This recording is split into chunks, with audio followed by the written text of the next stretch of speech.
Narcissists don't have friends. Actually, narcs don't have children, romantic partners, or even parents. What a narcissist actually has is a large staff.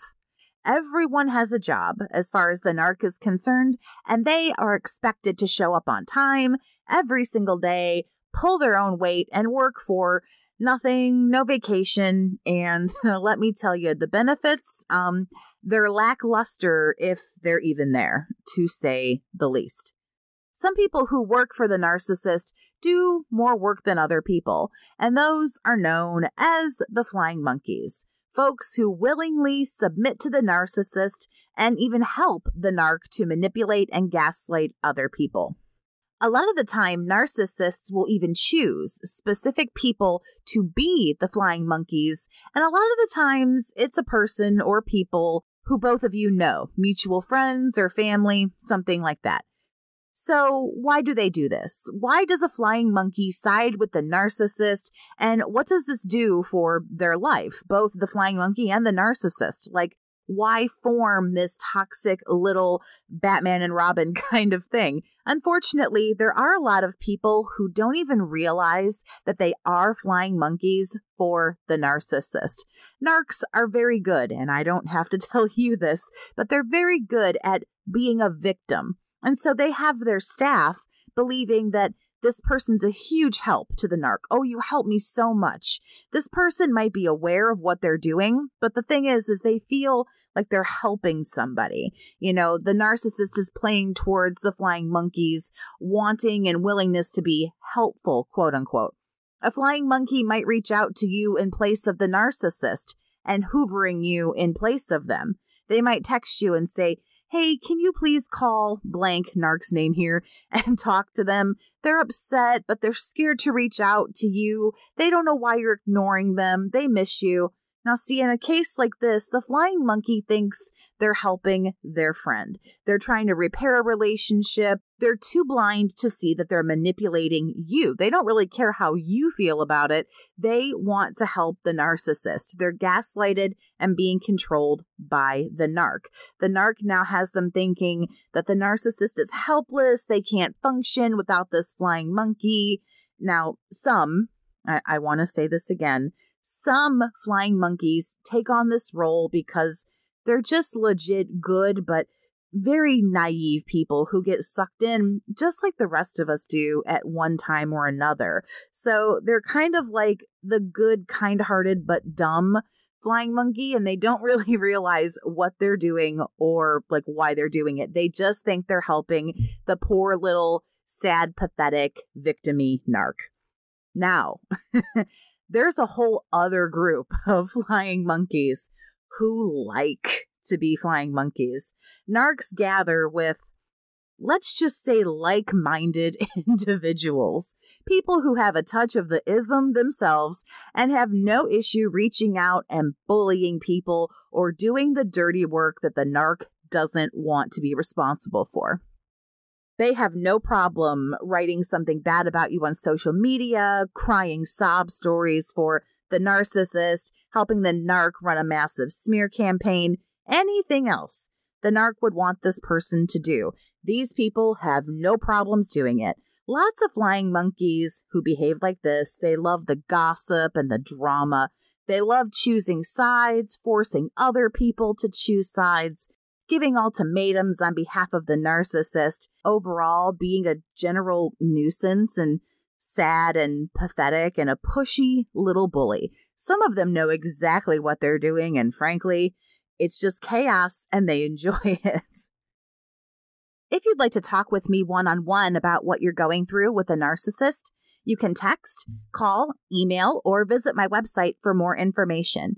All of that is on the screen for you now and available at any time for you right down in the video description. Whether a flying monkey is knowingly doing this or not, there actually can be a third reason why this happens, why a person would willingly team up again, so to speak, with a narcissist. And I gotta say it, it's just called, well, better you than me.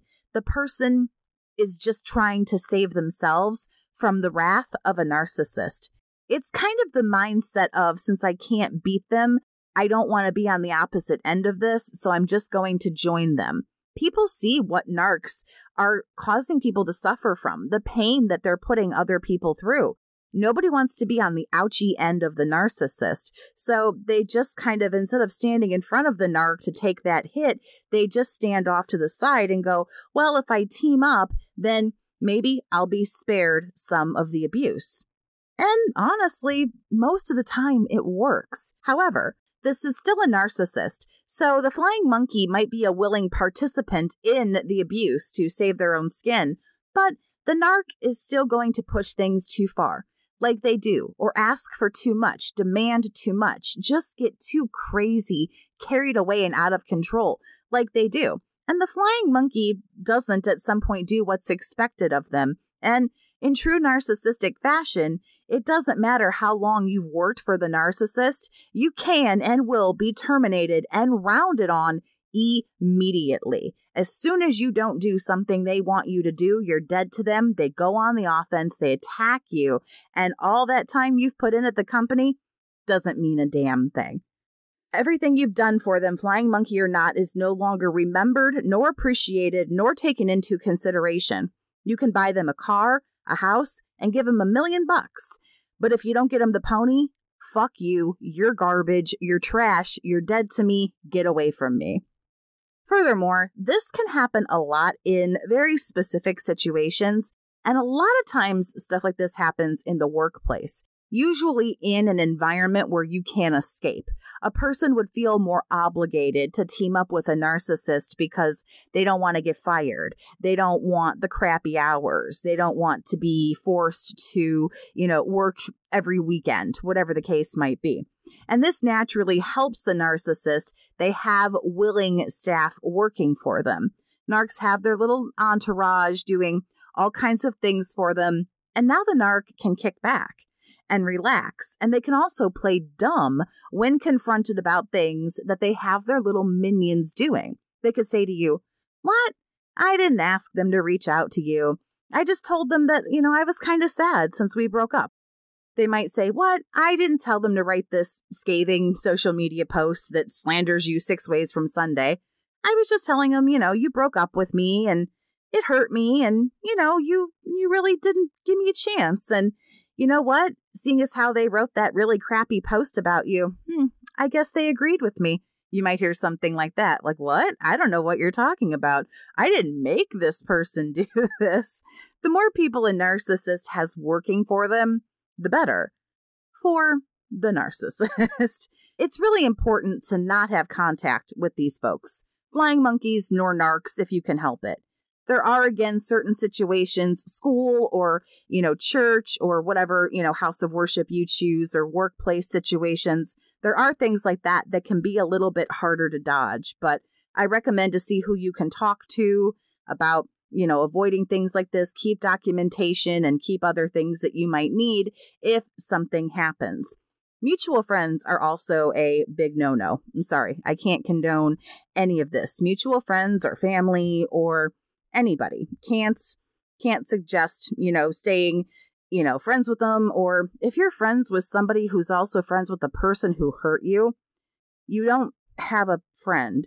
You know somebody who talks to somebody who abused you. Like, you have frenemies. They're not friends. They're not quite an enemy. They're kind of like this weird mix of both. Cut commonalities. Understand a narcissist is going to use those people to run a smear campaign, to gather information, whatever the case might be. So how did you deal with flying monkeys? Are you still having to deal with them? How was it? Was it a mutual friend or a family member of the narcissist? Was it maybe somebody at work? Let me know down in the comments. Thank you so much for listening. Have a great day, survivor, and take care of yourself.